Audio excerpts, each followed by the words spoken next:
이 시간 은혜 받을 말씀은 에베소서 6장입니다.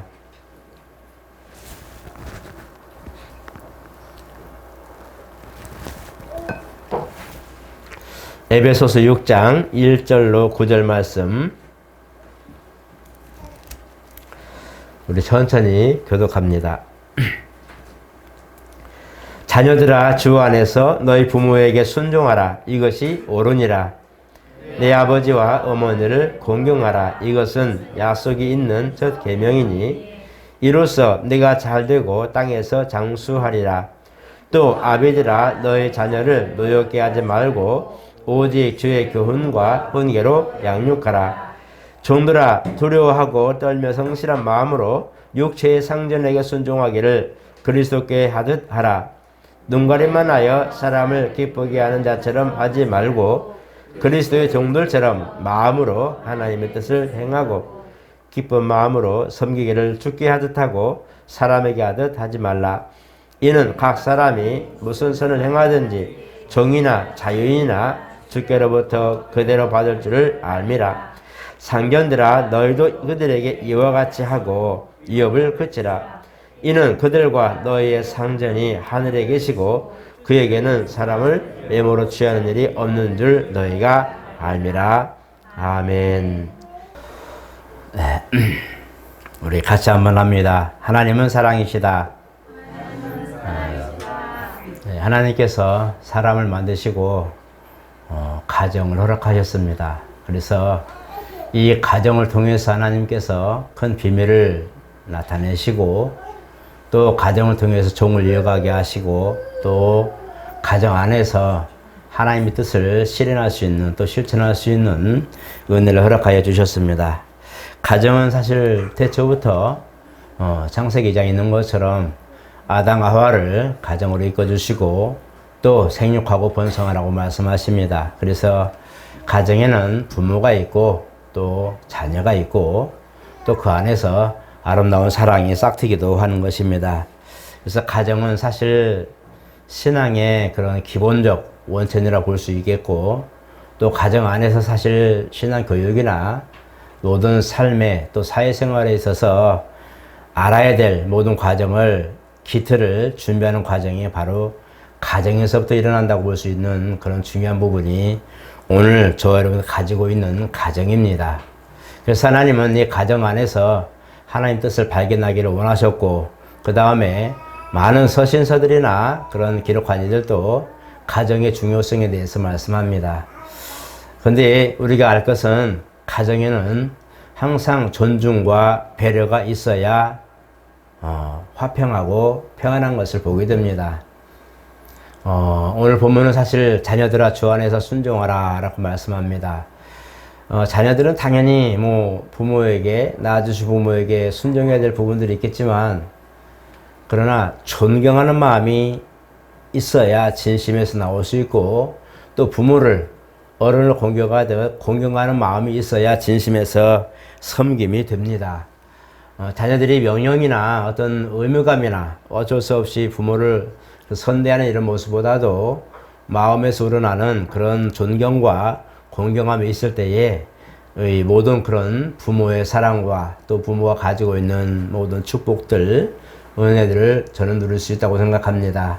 또 부모도 마찬가지 이스라엘은 물론 자녀를 하나의 소유로 여기기도 했습니다. 그렇지만은 자세히 보면 가정에서부터 신앙 교육이 이루어졌고 가정에서부터 이 하나님의 말씀이 이루어져서 가정에서 이제 성장한 그런 성인들이 나아가서 일을 하게 되는 것을 보게 됩니다. 그래서 이 히브리인들은 가정에서부터 신앙 교육이 이루어졌고 가정에서부터 사실은 모든 그런 믿음의 기초가 세워졌다고 할 수가 있는 거죠. 그래서 부모는 이 가정에 있는 자기 자녀들 내 몸에서 살과 피를 나누어서 새 생명을 나타나게 했지만 이 부분에 대하여 아이를 존중해 줄 줄 알아야 됩니다.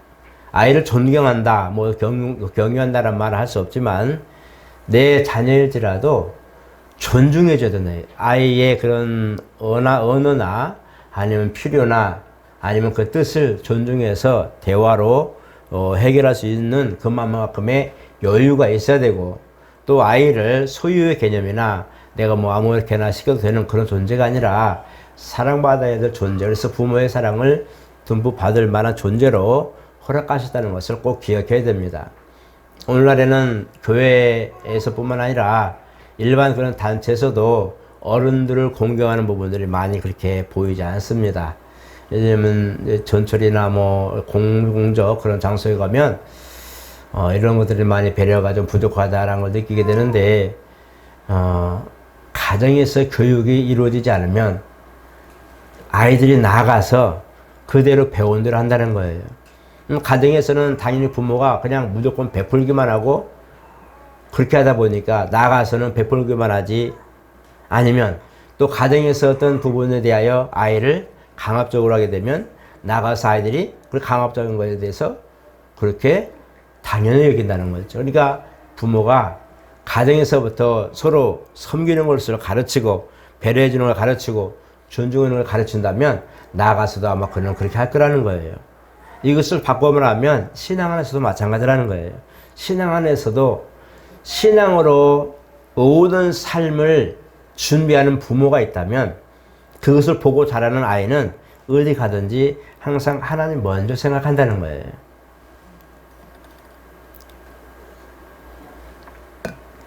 그렇기 때문에 우리가 신앙생활하는 모든 과정이 가정을 기초로 두는 이유가, 어떤 교회는 어떤 또 목회자들은 모든 신앙의 기초는 교회라고 아니면 가정이다 이렇게 말하는데, 가정을 중시 두는 것들이 많습니다. 왜냐하면 가정의 기초가 흔들리면 신앙생활이나 사회생활의 모든 것들이 불완전하기 때문이죠. 그래서 오늘 이 본문을 보면서 자녀들아 라고 말할 때는 우리 모두 자녀의 신분이고, 또 하나님의 자녀의 신분으로서 우리가 섬기고 또 주님을 경외하는데, 이 부분을 가지고 우리가 부모를 보고 자녀를 대하면 옳다고 말하는 겁니다. 먼저 우리가 이제 볼 것은, 가장 우리가 그런 역사적인 것을 보게 되면 가정에서 훌륭하게 자라는 모든 과정에 대해서 하나님께서 가정에서 먼저 허락하신 사건과 그 다음에 가정에서 신앙으로 다져진 이 사건들을 보게 되면, 바로 셋이라는 아담과 하와의 자녀 중에 가인과 아벨이 있는데, 셋이라는 아이가 또 있죠. 세 번째 낳은 아이, 그래서 이 첫 번째 낳은 가인, 그 다음에 두 번째 낳은 아벨. 그래서 가인은 이제 들사람처럼 이렇게 신앙생활 하면서도 밖으로 돌았고, 아벨은 이제 부모 밑에서 신앙생활을 했겠죠. 그래서 신앙으로 믿음으로 드려진 것은 나타나게 됩니다. 성숙에 있을 때에 희생을 스스로 이제 드릴 때가 되었을 때 드리다 보니까, 하나는 피로써 희생을 드린 가정이 있고, 하나는 그냥 자기의 정성을 드린 모습을 보게 됩니다. 물론 하나님을 사랑하는 마음은 똑같지만 그 방법의 차이, 하나님께 나아가는 방법의 차이가 있었죠. 성경을 보니까 피 없이는 사함이 없다고 말씀하는데, 역시 마찬가지 신약시대, 아니 구약시대에도 피로써 희생을 드린 사건들이 많이 있어요. 그래서 노아 이후로 이제는 희생을 전제로 했지만, 이미 아담 때부터 양을 잡아서 땅에 피를 쏟고 그 부끄러움을 가려진 이 사건이 바로 피로써 부끄러움, 수치를 가르는 그런 모든 근원이 되었죠. 그래서 이 부분에서 아벨은 그 부모의 신앙대로 피로써 희생을 드렸을 때 받으셨고, 가인은 자기의 어떤 그런 노력한 열매로 드리게 됐죠. 이 사건에 이제 그 각각의 이제 반대된 받으심과 받지 아니하신 사건이 되는데, 어쨌든 두 아들 중에 하나는 하나님께 이제 기억된 바 되고, 하나는 오히려 그 사람을 죽인 사건이 되어버리죠. 그래서 하나님이 다시 한번 셋을 주시는데, 이제 아담과 하와가 이 셋은 정말 하나님께 제대로 키워야 되겠다는 마음을 갖게 되죠. 그래서 셋을 하나님 앞에 제대로 키웁니다. 그래서 믿음의 계보, 믿음의 후손 할 때에 셋의 계보부터 시작합니다. 우리가 이걸 보게 되면 자녀 중에도 많은 자녀들이 있지만 그런 이 자녀들 중에 정말 하나님 앞에 쓰임받을 만한 종들이 있고, 어떤 이들은 정말 사회생활에서도 성공할 만한 그런 제모로 쓰인 그런 아이들이 있죠. 가장 중요한 것은 부모가 자녀를 생각할 때는 선물이라는 것을 먼저 생각해야 됩니다.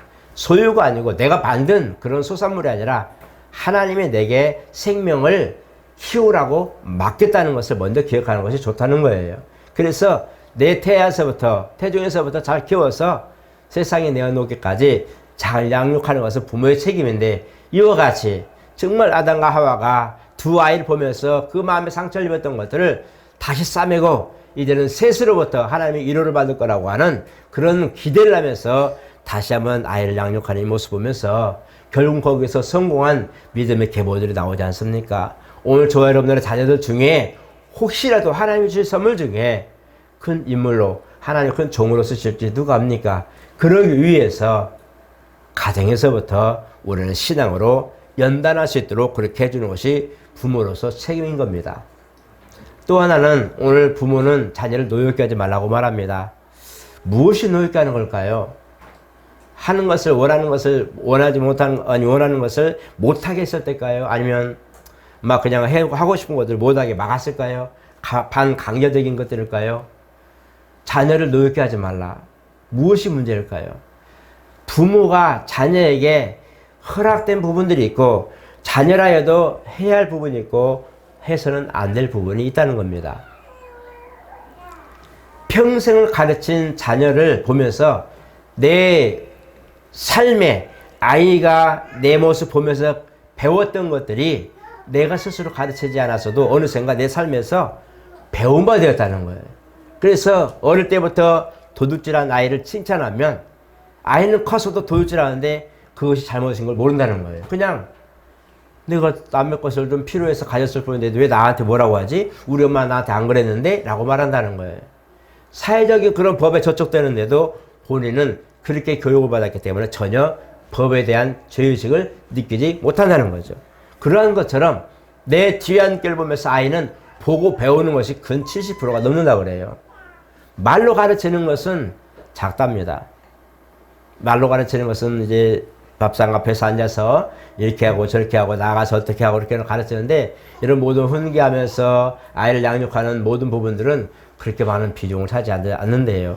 오히려 세뇌교육처럼 그렇게 되는데 물론 그것도 효과가 있지만 가장 중요한 것은 부모의 삶의 행적에서 아이들이 그대로 배웠고 나간다는 거예요. 그래서 나는 분명히 저렇게 안 가르쳤는데 아이가 왜 저러지? 할 때에 아 내가 그렇게 살았구나라고 보는 것이 많이 영향을 미친다는 거예요. 그래서 우리가 부모가 내가 잘못 살았구나. 아이 앞에서 내가 뭔가 옳지 못한 삶을 살았구나. 이것을 이제 깨닫게 되는 거죠. 그래서 부모를 노엽게, 자녀를 노엽게 하지 말라는 것은 이와 같이 자녀가 뭔가를 했을 때에 아이가 가슴에 심중에 상처나고 가슴에 이렇게 아니면 꼭 저렇게 해야 돼 하고 뭔가를 꼭 하고 할 만큼의 그런 부분을 갖게 하지 말라는 거예요. 제가 한 가지 예를 들면 저는 아이를 훈계할 때 그런 적이 있었어요. 이제 경고를 하잖아요. 아이가 잘못했을 때는 이제 이렇게 하면 안 돼. 몇 번은 그렇게 하면 안 되라고 말로 주의하다. 그 다음에 경고하는 거야. 경고하는 거야. 그래가지고 제가 25번인가를 경고한 적이 있어요. 그래서 경고한 데에 도저히 이 아이가 개선되지 않아서 네가 맞을 수 있는 매를 하나 준비해갖고 와라 그랬더니 그 여러분 빗자루 있죠? 그 빗자루 이만한 거. 그걸 가지고 왔어요. 그걸로 맞겠다. 그래서 이거 맞으면 엄청 아플 때 아빠는 그 사정을 안 둔다 그랬더니 맞아도 돼. 그래서 네가 맞아야 돼. 그래서 몇 대를 때렸는데 한 대 맞고는 할렐레 했다. 그냥 죽는 사람이었는데 또 못 참으면서도 아빠 저는 맞을 수 있어요. 걱정하지 마세요. 해놓고는 그러는데 25번을 경고하기까지 아이가 개선되지 않아요. 그거 보면서 아이는 반복이잖아요. 듣고 잊어버려 듣고 잊어버렸는데 이게 중요한 왜 그러냐면 잘못하면 아이가 인식하지 못한 상태의 훈계가 들어가면 뭐가 나와요? 반발이 나오잖아요. 우리 아이들에게 여러분 한번 해보세요. 얘야 커피 한 잔 타와라. 내가 목마르다. 그럴 때 뭐예요? 처음에는 예 알겠어요. 갔다 오지만 서너 번 얘야 발 좀 닦아줘라. 얘야 이불 좀 접혀줘라. 야야 뭐 해줘? 말 시키면 뭐 하는 거예요? 그럴 거예요. 그죠? 아이가 반발을 일으킬 만한 부분들을 잘 보고 아이가 할 수 있는 선을 이해해주고 기침 자꾸 나와가지고 죄송합니다. 그래서 아이가 거기에 대한 반발이나 아니면 거기에 대한 어떤 그런 것들에 대한 어떤 꿍 하는 그런 것들을 갖지 않을 만큼의 훈계를 할 수 있고 들을 만큼의 선을 그어줄 줄 알아야 된다는 거예요. 그래서 감정 없는 아이를 훈계하도록 감정이 없는 훈계를 하고 매를 들어도 감정이 없이 아이가 이여차여차하니 오늘 이 훈계를 아니면 채찍을 받는 것을 몇 대만 이렇게 한다라고 해주고 하는 것이 옳다는 거예요. 그리고 이제 훈계하고 앉혀놓고 얘기도 해주고 그렇게 해서 아이와의 감정을 풀어주는 것이 좋다는 거예요. 그래서 제가 보면서 그렇게 해주고 다음에 얘기하자 앉혀놓고 눈물 줄줄 흘리거든요. 보면서 봐봐 그 경고를 그렇게 했는데도 안 들었잖니 하고 몇 대 때리도 못했어요. 사실 그냥 몇 대 하고 말하는데 눈물 흘리면서 다시는 안 그럴게요. 그래서 제가 약 발라줬는데 아이가 매를 맞아도 내가 왜 맞아야 되는데 이런 것이 없이 오늘 내가 이런 잘못한 것에 대하여 훈계를 받는다. 내가 어떤 꾸중을 들어도 이 부분 내가 잘못했기 때문에 이 부분 내가 꾸중을 듣는 거라는 것을 인식을 시켜줘야 된다는 거예요. 그러면 아이도 반감이 없이 개선할 마음이 있다는 거예요. 이게 뭐냐? 바로 자녀를 노엽게 하지 않는 감정으로 대하면 아이도 역시 마찬가지 반드시 이게 있습니다. 그래서 언젠가는 이게 터진단 말이에요. 그래서 이런 부분들을 보면서 부모는 자녀를 항상 염두에 두고 아이를 사랑하니까 훈계하죠. 그러나 감정이 있는 그런 감정이 이입된 훈계보다도 감정이 없이 정확한 이해를 구하고 서로 양해를 구하고 훈계하는 것도 옳다는 거예요. 그래서 자녀들을 대할 때 여러분들이 정말 성숙하고 아이들이 나가서 기죽지 않고 적어도 나는 누구에게서 쭉쭉 꾸중을 들었더라도 적어도 나는 든든한 집, 우리 부모님이 있고 우리 형제가 있고 누가 있는 우리 집이 최고야 할 수 있는 그런 든든한 배경이 되려면 가정이 그렇게 사랑으로 아니면 배려로 딱딱 뭉쳐 있으면 가정이 흔들리지 않아요. 그런 게 있어요. 그래서 오늘 저 여러분 신앙생활 하면서 하나님 앞에 나가는 거 중요합니다. 저는 물론 그걸 1순위라고 봐요. 그러나 수리적 개념도 중요하지만 오늘 본문처럼 이 수평적 개념도 얼마나 중요하다는 것을 알려주고 싶은 거예요. 그래서 오늘 예배 드릴 때에 부모와 자녀가 같이 예배했으면 항상 저는 그런 마음이 소원이었는데 제가 젊었을 때는 큰 교회 다녀서 청년은 청년대로 아이들은 아이대로 어른은 어른대로 예배다 보니까 같이 할 수 있는 시간이 없어요. 그러니까 아이들이 오늘 보면 보세요. 그 애가 몇 명 안 되잖아요. 태중애까지 넷밖에 안 되는데 시끌벅적하죠. 울고 지금 조용하네. 중요한 거는 부모와 자녀가 어떤 상황이 돼도 함께 예배하는 것이 옳습니다. 그래서 때로는 꾸짖도 듣고 허벅지도 꼬이고 그 다음에 혼나기도 하고 하면서 이런 부분에서 아이가 예배하는 법을 배우는 거예요. 예배할 때 아이들이 자기 멋대로 놀잖아요. 그죠? 잘 보세요. 예배 듣는 거 보세요. 귀는 열렸겠지만 전혀 안 듣죠. 못만 와요. 아이들 놀고 있어요. 영상 보고 놀고 있어요. 이게 아이는 예배 드리는 게 아니에요. 그냥 와서 그 시간 영상 보고 노는 거예요. 누가 있죠? 뽀로로가 있잖아요. 그게 예배 대상이에요. 그게 뭐가 문제냐? 부모는 와서 예배를 잘 드린다고 하는데 아이는 빵점이자는 거죠. 그 부분에 대해서 아이가 꼬집고 너는 가면 이럴 거야 막 이럴지라도 어쨌든 아이가 앉아서 1시간을 버텨줄 수 있고 같이 앉아서 끝날 때까지 있어주고 할 수 있는 만큼의 그것을 해주는 것이 부모의 책임이에요. 그죠? 그렇게 나는 오늘 가족이 만약에 성도들이 많다 해도 나는 그렇게 하고 싶어요. 할아버지와 또 아버지와 자녀가 3대가 예배를 드릴 수 있다면 난 정말 행복하게 생각합니다. 그런 예배가 됐으면 좋겠어요. 그런 예배가 먼저요. 그 다음에 예배 중에서도 가정이 화목하고 좀 시끄러우면 좀 어때요? 그죠? 예배 중에 응가도 하고 소변도 하고 아이들 다 그건 자기네 못 먹으니까 어쩔 수 없잖아요. 그렇지만 부산에도 그 안에서 이루어지는 게 옳다. 혼나더라도 옛날에 그랬잖아요. 집에서 혼나는 게 낫다 그랬죠. 맞아요. 밖에 나가 손 나갖고 오면 화가 나잖아요. 부모는. 차라리 집에서 혼나는 거 나갖고 꾸중 듣는 게 나은데 예배 때 가정이 함께 예배하면서 좀 시끌시끌해도 가정이 함께 예배하고 하나님께 예배하는 것도 기쁘고 얼마나 기쁘겠어요. 그렇게 모든 가정이 함께 예배하기를 저는 소원하는데 이것이 뭐냐? 하나님을 향한 예배도 되겠지만 가족 간의 수평적 개념에도 함께 예배하는 공동체에서 굉장히 중요한 역할을 하는 거예요. 그들이 나아가서 남을 돌볼 줄 알고요. 내가 돌봄을 받아봤기 때문에 내가 예배를 드리는 방법을 어려서부터 배워왔기 때문에 예배 드리는 법을 배우기 때문에 누가 있으면 이렇게 하는 거야 라고 가르치는 거예요. 벌써 3살, 4살 나이도 벌써 아이들이 뭔가 있으면 아파? 뭐해? 배고파? 먹고 싶어? 라고 얘기한단 말이에요. 왜? 들어봤기 때문에 그래요. 오늘 저 여러분 부모와 자녀의 관계는요 사랑입니다. 그리고 선물의 관계이기 때문에 서로의 항상 그런 믿음의 건도 연결되어 있어야 된단 말이에요. 그래서 혹시라도 안 믿는 가정이 있으면 기도하셔야 돼요. 안 믿는 부모 계시면 기도하셔야 돼요. 왜냐하면 그들의 복이 내게 임하고 그들이 정말 하나님의 은혜 가운데 제대로 되어 있다면 그 신령 복이 내게 임할 것이기 때문에 그렇습니다. 물론 물리적 유산도 있겠지만 가장 중요한 건 신앙의 유산입니다. 부모가 가지고 있던 신앙, 부모가 가지고 있던 성경책, 부모가 가지고 있던 그 기도, 부모가 그 늘상 했던 찬송들을 나중에 기억하죠.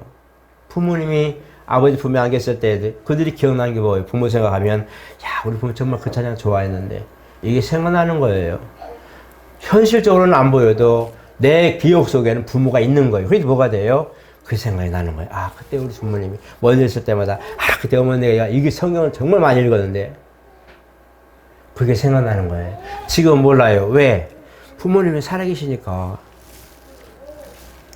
그리고 지금은 무슨 일 있어도 어떻게 하지 하지만 정작 보이지 않았을 때의 그 영향은 얼마나 크다는 걸 알게 됩니다. 여러분 우리는 자녀된다면 아까 부모에 대해 얘기했다면 자녀된 분들은 부모의 신앙을 잘 본받으셔야 됩니다. 그래서 내가 성숙해서 어른이 되었을 때에 부모가 이제는 모든 눈에 보이지 않고 하늘에 계시지 할지라도 그 남은 영향이 자녀에게 교육으로 나간다는 것을 기억하셔야 돼요. 그래서 그때 부모가 나한테 이렇게 했었는데 나는 아이에게 얘야 이거는 이렇게 하는 거야 가르칠 때 보면 어느샌가 나는 뭐예요? 부모가 하고 있던 것을 가르치고 있는 거예요. 이게 참 세월이 지나서 알겠지만 또 알고 있지만 어느샌가 20대 30대 가지고 있던 기억들이 아이에게 그대로 나도 지금 가르치고 있는 것을 알게 되는데 이게 뭐냐? 나도 모르게 그냥 들었던 거, 그냥 무의식에 들었던 거, 그냥 지나가면서 보았던 것들이 기억이 나고 아 이럴 때는 이렇게 하는 거구나 하고 아이에게 그대로 가르치는 거예요. 신기해요. 그럼 뭐냐? 내가 어느새 부모의 뒤안길을 보고 배웠던 것이 자녀에게 그대로 지금 유산으로 남겨지고 있기 때문입니다. 신앙의 유산이라는 게 뭐예요? 갑자기 뭐 하늘에서 벼락이 떨어집니까? 아니라 내 안에 축적된 하나님의 은혜와 부모가 가졌던 영향들인 것들이 그대로 내 안에서 어느샌가 소화돼서 얘야 이럴 때 이렇게 하는 거야 어느샌가 설사하니 팥뿌리 삶아서 먹어 누가 그렇게 가르쳐요. 근데 어느샌가 부모가 하는 걸 뭐 아 그때는 정말 설사하니까 보니까 팥뿌리 삶아서 먹이도 괜찮던데 벌써 알고 아 그거 삶아서 먹여봐 어느샌가 자연요법을 아는 것처럼 신앙 안에서도 뭔가 할 때 아 그거 그 말씀 받고 붙들어봐 아 그때 이때 이 말씀 가지고 붙들어봐 어느샌가 나도 모르게 그게 나오는 거예요. 왜? 이미 나도 그 영향을 받았기 때문에 이게 바로 신앙 유산입니다. 여러분들은 무슨 유산을 남기고 싶어요? 자녀들에게. 그리고 자녀들은 무슨 유산을 받고 싶어요? 물질 많은 것도 중요하겠지만 사는 것도 중요하겠지만 그러나 가장 중요한 것은 신앙을 유산으로 받는 게 좋다. 그래서 가정이라고 하는 이 부분들은요. 가족이라 개념이 있고 가정이라 부분 아까도 말한 것처럼 부모와 자녀가 있고 가정이라 부모는 배려와 존중이 있어야 되고 그 다음에 공경함이 있어야 되고요. 또 하나는 넘지 않은 선, 훈계와 어떤 것을 양육하더라도 가정에 아니면 자녀의 감정을 상하고 상처를 낼 만큼의 그런 훈계는 삼가는 게 옳다. 그래서 아이들이 부모에게 다가올 때 자연스럽게 뭔가를 말할 때도 비밀 없이 허탄하게 대화할 수 있는 대화의 장은 부담을 주지 않는 거예요. 그래서 부모와 자녀 간에 부담이 있어가지고 말 못해가지고 에이 우리 부모는 안 들어 이런 마음에 안 들도록 서로의 대화의 장 이해해주고 서로 대화하면서 다투기도 하고 장난치기도 하고 같이 놀아주기도 하면서 선을 맞춰주고 이것이 나는 가정에 굉장히 화목의 그런 지름길이라 봅니다. 신앙 안에 있는 분들은 더욱 본이 되어야 됩니다. 신앙 안에 있는 분들은 정말 자녀들이 신앙 안에서 누가 되지 않도록 기도 많이 하셔서 정말 내 자식들이 어디 가든지 신앙 안에서 본이 되고 자, 저 사람 누구인데 진짜 신앙생활 잘한다 할 때 누구야 할 때 아, 그 집사님 아들이래 아 그래 잘 키웠네 이런 말 들을 수 있다면 나는 정말 행복한 그런 삶이 되리라 저는 생각합니다. 우리 성도들 얼마 되지 않지만 정말 믿음으로 이렇게 좀 양육해 보시고 부모를 공경하도 좀 저렇게 좀 한번 공경해 보시고 잊지 못했던 부분들 오늘 어버이날이라면 좀 한번 전화라도 좀 해주시고 뭔가 좀 돌아보고 부모님이 나에게 상처만 줬어 실망만 줬어 도와주지 않았어 하지 말고 고마웠던 것만 생각해 봤으면 좋겠어요. 저 낳아주신 거 고맙죠. 키워주신 거 고맙죠. 많은 걸 보면 고마운 게 더 많아요. 그래서 고마운 것들 이런 부분을 보시고 부모는 화를 내더라도 그 이면에 사랑이 있어요. 생각하고 아끼는 마음이 있어요. 아무리 부모가 자녀 앞에서 화를 내더라도 아빠 죄송해요. 근데 이렇게 좀 하고 싶어요 라고 뭐라 하면 아 그래? 금방 화가 나서 막 울고락불고락 해도 자녀가 죄송하다 하고 뭔가 한마디 하면요. 부모는 다시 돌아서서 그래 알았어 해줍니다. 왜? 미워서 그런 게 아니잖아요. 진짜 화가 나서 그런 게 아니라 아이가 이거 가면 안 되겠다, 이게 하면 안 되겠다는 마음이 있기 때문에 그래요. 그래서 그만큼의 대화가 된다면 나는 부모와 자녀 관계는 제대로 된 거라고 생각합니다. 여러분 부모와 자녀 대화 거리낌이 없기를 바랍니다. 예, 서로 부모 간에 좀 요즘 많은 그런 세상적 이슈나 이성적인 문제나 어떤 신앙적인 문제를 이렇게 좀 거부감 갖지 않고 엄마 나 이런 문제가 있는데 나 여자친구 이런데 이런 것도 얘기할 수 있잖아요. 네가 뭘 써 이러지 마시고 아 이래 아 그래고 대화할 수 있다면 충분한 상담자가 되지 않을까 생각합니다. 그래서 부모와 자녀 관계 뭐 다 할 수는 없지만 가정이라는 구성 안에서 이루어집니다. 그래서 이걸 아시고 교회 안에서도 서로를 감싸주잖아요. 누군가 허물했을 때 감싸주고 누군가 아픈 거 있을 때 서로 기도해 주잖아요. 왜 그럴까요? 서로 허물 덮어주잖아요. 교회 안에서도 공동체로 그러는데 가정 오죽하겠어요. 그걸 아셔서 적어도 내가 속한 가정들, 내게 속한 자녀들, 내가 속한 아내와 남편과 자녀들 모든 이웃들을 보면서 적어도 이러한 가정, 나는 이러한 아빠, 나는 이러한 자녀, 이러한 어떤 기본적 틀, 기본적 그런 모든 것들이 있기를 예수 이름으로 축복합니다. 거룩하신 하나님, 정말 우리는 사실 믿음도 중요합니다. 예수 핏부름으로 죄사함받고 용서받고 새 생명 얻은 것 너무 중요합니다. 이제는 그 신앙을 유지하며 남은 삶을 주와 함께 살아야 되는데 우리는 그 안에서 성화되는 과정에 더욱더 성숙하고 더욱더 본이 되고 주님 앞에 영광 돌릴 수 있는 귀한 삶이 되기를 원하여서 기도합니다. 하나님 가정이라는 구성을 주셨으니 가정 안에서도 화목이 있게 도와주시고 특별히 믿는 자들의 가정이 더욱 본이 되게 도와주시고 오히려 가정에서 화평함으로 서로 존중하고 대화가 통하고 부모와 자녀의 모든 과정이 어그러짐이 없는 가정이 되도록 지켜주시옵소서. 믿음의 끈도 사랑의 끈도 아버지 봉사와 희생의 끈도 모든 가정에 가정이 깃털이 되게 도와주시고 혹여나 하나님 아픔과 괴로움이 있는 가정들 서로 위로하고 권면해주고 서로 하나 더욱더 힘을 내게 지탱해 주셔서 치료가 되고 위로가 되는 가정이 되게 도와주시옵소서. 혹여라도 하나님 가정의 부녀 간에 아니면 부자 간에 아니면 부모와 자녀 간에 상처가 있어올 때에 치료해 주시고 하나님께 나아가는데 걸림돌이 되지 않게 막아주시고 하나님 혹여라도 불편하거나 문제가 있거나 어려움이 있을 때에 고쳐주셔서 모든 가정에 손잡고 예배할 수 있는 평안의 가정 되도록 지켜주시옵소서. 하나님 먼저 정말 가정의 화목함으로 아버지께 나오는 것들이 즐겁게 도와주시고 신앙생활하는 가운데 그 가정에는 신앙이 유산이 되어서 나아가서 더 세월이 흘러도 변치 않는 신앙의 유산이 부모로부터 자녀의 복이 되도록 도와주시옵소서. 예수 이름으로 기도드리옵나이다. 아멘.